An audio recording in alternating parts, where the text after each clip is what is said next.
Hi, I'm Chet Haas, an engineer in the Android team at Google. I work on graphics and animation stuff, and today I wanted to talk about the topics of bitmaps. In particular, I want to talk about bitmaps and garbage. First, a history lesson might help. Prior to the 3.0 release, we managed bitmap memory at the native level. The VM knew about it, but it really didn't manage it, and you, in your application, were responsible for calling recycle to very actively manage that. When you're done with the bitmap, you call recycle, that gets rid of the memory. Otherwise, you may run out of enough memory, enough native memory to allocate another bitmap. So this is a very careful thing that applications needed to manage very tightly. We decided that it would be a little bit better for everyone if we actually managed that for you, and we brought the bitmap memory back into the VM along with the rest of the memory that the garbage collector manages. So now when you allocate memory for a bitmap, we allocate it on the virtual machine heap, and then we know when references to that memory are gone so that we can collect it appropriately.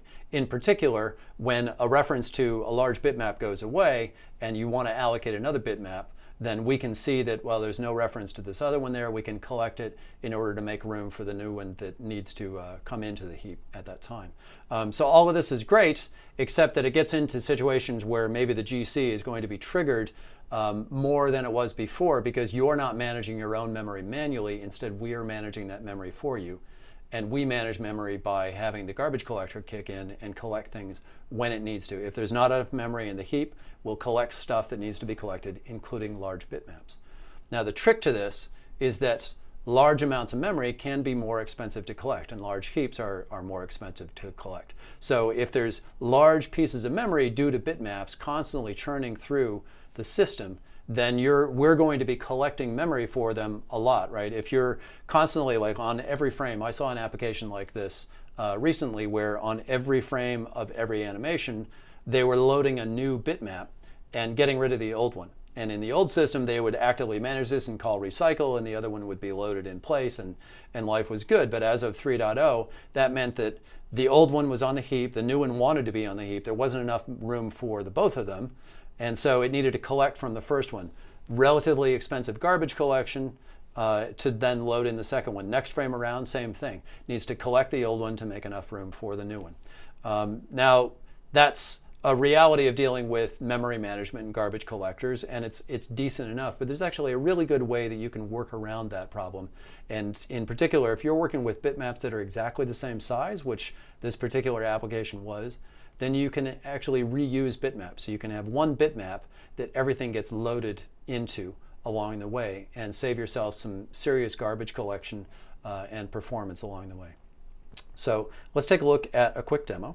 I call this demo Bitmap Allocation, and it's a picture viewer. I have some pictures that I've loaded up in the background, and we can click through these and see these other images, and each one of these images is getting loaded on the fly as we go through that, just for the purposes of this demo. And then I print out the number of milliseconds that it took to load each of these images up at the top. So these loads took 290, 326, 304, 340, 320. So a little non-deterministic based on what else is going on in the system and how long GCs took and stuff like that. Now, if we reuse the bitmap, then again, this is a little bit hard to see because the numbers can be a little bit erratic. But what I see in runs that I've done, at least on other devices, is a savings of, in general, about 10 to 20%, which is not bad. If you're talking about 300 milliseconds in a frame, saving 30 milliseconds is a big deal. Now, ideally, you'd actually find a better way to load these images than loading them on the fly when you're ready to draw them. That's not the best way to go about it. But the point of this demo is more to show the raw amount of time that it might take to load these things. And a lot of that is the garbage collection. So let's take a quick look before we look at the code. We can take a look at a log that I ran right before this where I was seeing what happened before and after I checked that little box that said reuse the bitmap. And here's what we get. Let's see. Here's what we got before I checked the box is nothing, right? This was the output, not the GC output above, but this output here is what we saw when we reuse the bitmap. But when we're not reusing the bitmap, this is what we see, right? On every frame, we're incurring potentially very expensive garbage collections. Some of that runs in parallel, but we still have pauses of 21 milliseconds. For Alex, 3 milliseconds here, 12 milliseconds there. If you imagine that a 60 frame per second application only has 16 milliseconds in order to draw each frame, these numbers are huge. You really want to avoid them if you can. So how do we do that? We use Bitmap factory options. So let's go in here, take a look at the code. This is the Bitmap application code. In here we have the checkbox that determines whether we're actually going to do reuse or not.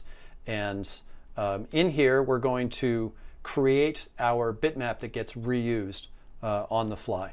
So first of all, we're going to decode the initial image that we start with. This application does assume that all the bitmaps are the same size, and this is a restriction with reusing the bitmaps with this API, is that it will only work for bitmaps of the same size. So we get the size of the initial bitmap, and we get only the size. We don't force it to actually load that bitmap yet by using the in just decode bound options, and that will return the width and the height that we can then use in our create bitmap call. So we use the width and the height that we need to sort of get this sandbox we're going to load all these things into. Then we reset that flag, and we set the in bitmap flag, and that is the new API that was introduced in 3.0 at the same time as the other change to the memory management of bitmaps. We set that equal to this sandbox bitmap that we've just created.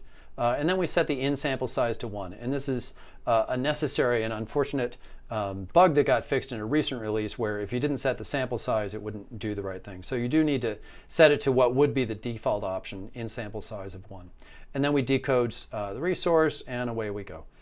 So now we're in our click listener. Every time you click on the image, we're going to load in the next image, and we're either going to reuse that bitmap or we're not. So if the checkbox is checked, we're going to reuse the bitmap, and we're going to do that by saying the bitmap options equals these options that we've created above, which has this in bitmap parameter set in it, which tells it's a trigger to the code to say, oh, okay, this is the sandbox where I'm going to actually load this new bitmap into.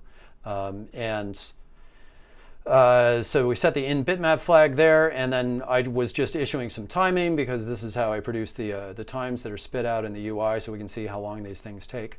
We then decode the resource, and that will either reuse the bitmap or not, depending on whether we set the in bitmap parameter above. And then we set the new image bitmap in the image view. Finally, we get the final time that it took and display that in the UI. And that's it. Not very hard to use, but definitely worth using, especially if you're in the case where you're constantly loading in new bitmaps, and those bitmaps are the same size as other bitmaps that you're now done with. This basically allows the garbage collector to get out of the way, because there's nothing to collect if you're loading the new bitmap into the place of the old one. So check out bitmap options, in particular in bitmap, and save some grief over garbage collection times. Thanks.